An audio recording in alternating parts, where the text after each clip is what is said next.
بسم اللہ الرحمن الرحیم۔ تقریباً 2 ہفتے ہو چکے ہیں سمود فلوٹیلا کے نام سے جو قافلہ غزہ کی طرف گیا ہوا ہے، جس میں صرف انسانیت کی ہمدردی کے ناطے بہت سارے ممالک کے لوگ ہیں جو غزہ کے متاثرین کے لیے خوراک لے کر جا رہے ہیں، اور جس میں ہمارے لیے فخر کی بات یہ ہے کہ جناب سینیٹر مشتاق احمد صاحب پاکستان کی طرف سے نمائندگی کر رہے ہیں، فرض کفایہ ادا کر رہے ہیں۔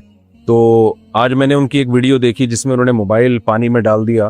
بڑی ہمت ہے، ان کی ہمت کو سلام ہے، اور یہ میں ویڈیو اسی وجہ سے ریکارڈ کروا رہا ہوں ان کی ویڈیو آنے کے بعد کہ ہماری دعائیں ہیں کہ اللہ تعالیٰ یہ جو قافلہ غزہ کے مظلومین کے لیے رواں دواں ہے، اللہ اس قافلے کو اپنے مقصد میں پورا فرمائے۔ اس میں قومیت اور مذہب اور تمام رشتوں کو بالائے طاق رکھ کے انسانیت کے رشتے کو سب سے اوپر رکھا گیا ہے۔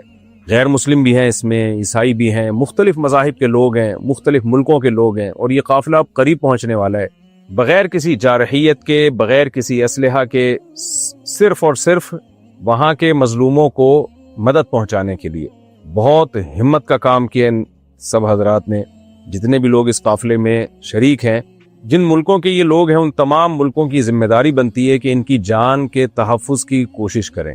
پاکستان کی ذمہ داری ہے کہ جو پاکستانی اس میں ہیں، اور مختلف ممالک کے ملکوں کی ذمہ داری ہے، مختلف ممالک کی ذمہ داری ہے کہ اس قافلے میں جتنے لوگ ان کے ملکوں سے بلونگ کرتے ہیں، تعلق رکھتے ہیں، ان کی جانوں کا تحفظ کریں اور اسرائیل کو ان کے خلاف جارحیت سے روکیں۔ بہرحال میں نے جو آج یہ ویڈیو ریکارڈ کروائی ہے تو مجھے سینیٹر مشتاق صاحب کا جو عمل ہے بہت ہی اچھا لگا۔ اللہ تعالیٰ ان کو جزائے خیر دے، وہ بھی اور ان کی اہلیہ بھی بہت عرصے سے غزہ کے مظلوموں کے لیے خاص طور پر ایفرٹس کر رہے ہیں، کوشش کر رہے ہیں۔ ان کی یہ کوششیں اس قابل ہیں کہ ان کی جتنی حوصلہ افزائی کی جائے کم ہے، اور اس قافلے کو پائے تکمیل تک اپنی مدد لے کر پہنچنے کی اللہ آسانی کے ساتھ توفیق عطا فرمائے، اور ان سب کی جانوں کی اللہ تعالیٰ حفاظت فرمائے۔ آج دنیا میں بہت سے لوگ کہتے ہیں یہ عرب کنٹریز کیوں نہیں کر رہے؟ بھائی عرب ممالک 3 بڑی جنگیں لڑ چکے ہیں۔ یہ جو لوگ الزام لگاتے ہیں نا کہ عرب چپ کر کے بیٹھے ہوئے ہیں، مصر کیوں نہیں کر رہا؟ مصر کی سرحد ملتی ہے اسرائیل سے، شام کی سرحد ملتی ہے، اردن اور لبنان کی سرحد ملتی ہے۔ یہ سارے ملک 3 بڑی جنگیں لڑ چکے ہیں اسرائیل کے خلاف، لیکن فتح کس کو ہوئی ہے؟ اسرائیل کو۔ کیوں؟ اس کے پیچھے کون تھا؟ اس کے پیچھے امریکہ تھا۔ تو آپ اپنے ملکوں کو برا بلا کہہ کے اس سے کچھ بھی حاصل ہونے والا نہیں ہے، اس سے ان کا وجود بھی ختم ہو جائے گا۔ یہ 3 بڑی جنگیں ہو چکی ہیں، تمام عرب کنٹریز مل کے اسرائیل پہ حملہ کرتے ہیں، لیکن اس کے نتیجے میں نقصان کیا ہوا؟ یونائٹڈ نیشن نے جو لکیر کھینچی تھی نا یہودیوں کے لیے، یہودی اس لکیر کو کراس کر کے آگے بڑھ گیا، اور 80% فلسطین پہ یہودی نے قبضہ کر لیا۔ اور یہ غزہ کی پٹی جو آج ہے، اور جس کو ویسٹ بینک کہا جاتا ہے، اس غزہ کی پٹی پہ مصر کا قبضہ ہو گیا جو ایسٹ میں ہے، اور ویسٹ بینک پہ اردن کا قبضہ ہو گیا۔ 20% علاقہ میں سے آدھا اردن کے پاس اور آدھے سے کچھ کم مصر کے پاس چلا گیا، باقی 80% کس کے پاس آ گیا؟ اسرائیل کے پاس۔ پھر 1967 میں بہت بڑی وار ہوئی۔ یہ میں ان لوگوں کو بتا رہا ہوں جو ہر وقت اسلامی حکومتیں جو رہی صحیح رہ گئی ہیں نا، ہر وقت ان کو برا بلا کہتے رہتے ہیں، یہ کچھ نہیں کر رہے، یہ عرب کچھ نہیں کر رہے۔ یہ 3 جنگیں لڑ چکے ہیں۔ جب تک تمہارا باپ پیچھے کھڑا ہوا ہے نا امریکہ، اس وقت تک یہ مسئلہ حل نہیں ہو سکتا۔ پیچھے وہ کھڑا ہوا ہے۔ اب کیا ہے کہ جی 1967 میں یہ تمام کنٹریز جو بھی اسرائیل کو گھیرے ہوئے ہیں، یہ سب مل کے پلان بناتے ہیں، عرب متحد ہوتے ہیں کہ اسرائیل کو ایک ہی دفعہ میں صفحہ ہستی سے مٹانا ہے۔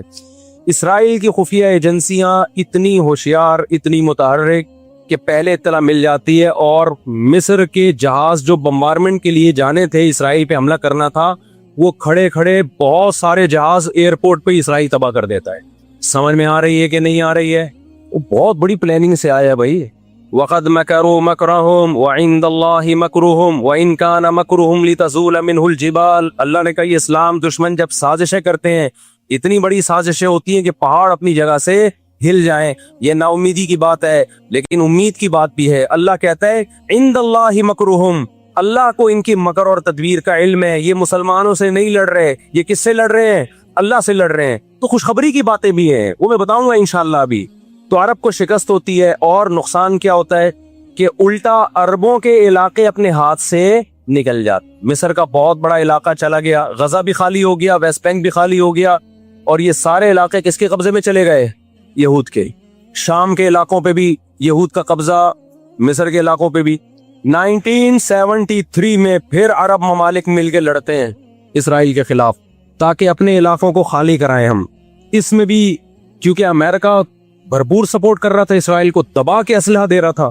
رزلٹ کس کے خلاف گیا؟ مسلمانوں کے خلاف, عربوں کے خلاف. اور ان کو اندازہ ہو گیا کہ اس جنگ میں ہم اپنے علاقے خالی نہیں کروا سکتے. سعودی عرب میں اس دور میں غیرت مند بادشاہ تیشا فیصل شہید رحمۃ اللہ علیہ, اللہ ان کی مغفرت کرے, ان کے درجات بلند کرے, بڑے مجاہد تھے. انہوں نے عرب ممالک کا اجلاس بلایا اور تیل کی سپلائی بند کر دی. سمجھتے ہیں بات کو کہ نہیں سمجھتے؟ جب تیل کی سپلائی بند ہوئی, اللہ تعالیٰ نے وسائل تو آج بھی مسلمانوں کو دیے ہیں, تیل کی سپلائی بند کی ہے تو اسرائیل گھٹنے ٹیکنے پر مجبور ہو گیا. پھر امریکہ بہادر بیچ میں آئے ایک بڑے بزرگ کا کردار ادا کرتے ہوئے کہ دیکھو لڑائی بڑائی معاف کرو, اللہ کا گھر صاف کرو, بیٹھ کے مذاکرات کی میز پہ آ جاؤ. تو یہاں بھی مذاکرات کی میز کے پیچھے تیل کا ڈنڈا تھا, سمجھ رہے ہو؟ عربوں کے پاس جو تیل کی اللہ نے ان کو ایک طاقت دی ہے نا, وہ استعمال کی انہوں نے. لیکن لڑائی معاف کرنے میں بھی بہت سارے گیم کھیل گیا. وہ طے یہ ہوا کہ جی جو عربوں کے علاقوں پر اسرائیل نے قبضہ کیا ہے مصر اور شام پہ, وہ اسرائیل واپس کرے گا. ٹھیک ہے, ہم آپ کے علاقے واپس کر رہے ہیں, لیکن مصر کو اسرائیل کو تسلیم کرنا پڑے گا. یہ بہت بڑی مسٹیک ہوئی. کس سے؟ بولو, مصر سے. وہ اس پہ آمادہ ہو گئے, چلو ہمارے علاقے تو ہمیں واپس مل رہے ہیں. غزہ سے بھی مصر نے فوجیں ہٹا لیں, غزہ کا علاقہ بھی اسرائیل کے حوالے کر دیا. مصر کو یہ لگا کہ مرتا کیا نہ کرتا. مصر نے جب یہ علاقے واپس کیے اور اسرائیل کو تسلیم کیا تو بہت سارے عرب کنٹریز مصر کے خلاف ہو گئے اور عرب اتحاد سے مصر کو نکال دیا. وہ جو بعد میں داخل بھی کر لیا, پھر 1989 میں دوبارہ داخل کر لیا. فلسطینیوں کو اندازہ ہو گیا کہ یہ ممالک جو کچھ کر سکتے تھے کیا ہے, اب ہمیں ہی کرنا پڑے گا. اب ہم دنیا سے کیا ہو گئے ہیں؟ مایوس. لیکن ان کی غیرت کو 100 بار سلام, انہوں نے شکست تسلیم نہیں کی. دنیا کے مسلم کنٹریز نے شکست مان لی, انہوں نے نہیں کی. لڑتے رہے بالآخر غزہ کا علاقہ, غزہ سے یہودیوں نے اپنی فوجوں کو یہ غزہ آزاد کرایا. انہوں نے, کوئی ان کے ساتھ نہیں تھا, اکیلے لڑ رہے تھے. 2006 میں غزہ میں الیکشن ہوئے اور حماس بھاری اکثریت سے جیتتی ہے. امریکہ اور اسرائیل نے اس قانونی حکومت کو جو الیکشن کے ذریعے ہوئی ہے, میں نے بتایا نا ان کے قوانین ان کے لیے ہی ہوتے ہیں. ویسے جمہوریت الاپتے شاپتے رہتے ہیں, لیکن جہاں جمہوری طرز پر ان کی مرضی کے خلاف ہو جائے تو پھر جمہوریت نہیں چاہیے ان کو. جہاں آمریت سے کام چلتا ہے وہاں آمریت چاہیے. یہ سارے اصول اور ضابطے کس کے لیے ہیں بھائی؟ ہم غریبوں کے لیے, ہم غریبوں کے لیے. آپ کو پتہ ہے پاکستان میں کوئلے کی بلوچستان میں اتنی کانیں ہیں کہ 200 سال تک فری بجلی ہمیں مل سکتی ہے, لیکن دنیا ہمیں نکالنے نہیں دیتی کہ انوائرمنٹ, ماحول خراب ہوگا. جبکہ بہت سارے ملکوں میں کوئلے سے بجلی بن رہی ہے, وہاں کا ماحول خراب بولو نہیں ہو. سمجھتے ہو کہ نہیں سمجھتے؟ دنیا کے جو بڑے پیمانے پر جو بڑے بڑے دہشت گرد ہیں نا, وہ کچھ اور ہی ہیں. وہ چھوٹی چھوٹی مسجد سے چپلیں نہیں چراتے, بس ان کا ہم لوگ مسجد سے چپلیں چراتے ہیں, اس لیے بدنام ہوتے ہیں. 2006 میں جب حماس بھاری اکثریت سے جیتی ہے تو امریکہ اور اسرائیل ان کی حکومت کو تسلیم کرنے سے بولو انکار کر دے. اچھا 1956 میں بھی لڑائی ہوئی ہے. آپ کو پتہ ہے وہ لڑائی کیسے ختم ہوئی؟ اسرائیل کو سپورٹ کیا برطانیہ اور فرانس نے. وہ پیچھے ہٹے رشیا کی دھمکی سے. روس کو اندازہ ہو گیا کہ یہ قبضہ کرتے چلے جا رہے ہیں اور ایک بہت بڑی پاور بن کے یورپ اور امریکہ اتحاد بن کے ہمارے سامنے آ جائیں گے, ہماری پوزیشن خراب ہو جائے گی. روس کون سا کوئی اتنا نیک انسان ہے وہ, لیکن قرآن کہتا ہے نا نولی بعض الظالمین بعضا, ہم بعض ظالموں کو بعض ظالموں ہی کے ذریعے پٹواتے ہیں. محلے میں ایک دادا گھوم رہا ہوتا ہے بدماشی کرتا, کمزور پٹ رہے ہوتے ہیں, اللہ دوسرے دادا کو پیدا کر کے اس کو پٹواتے ہیں اس سے, اور پھر کہتے ہیں تجھے کسی اور سے پٹواؤں گا میں. روس نے کون سا اچھے افغانستان میں جو بربریت کی اس نے کس قانون کے تحت افغانستان میں گھسا تھا, وہاں بھی افغانی اس کے خلاف کھڑے ہوئے اور مار کے بھگایا اس کو. پھر جو آپ کے 40-42 ملک ابھی افغان طالبان کے ساتھ لڑ کے گئے ہیں, وہ کس قانون کے تحت آئے تھے بھائی؟ ایک شخص کو پکڑنے کے لیے, اسامہ بن لادن کو پکڑنے کے لیے آپ نے پوری ریاست کی ایسی کی تیسی کر دی.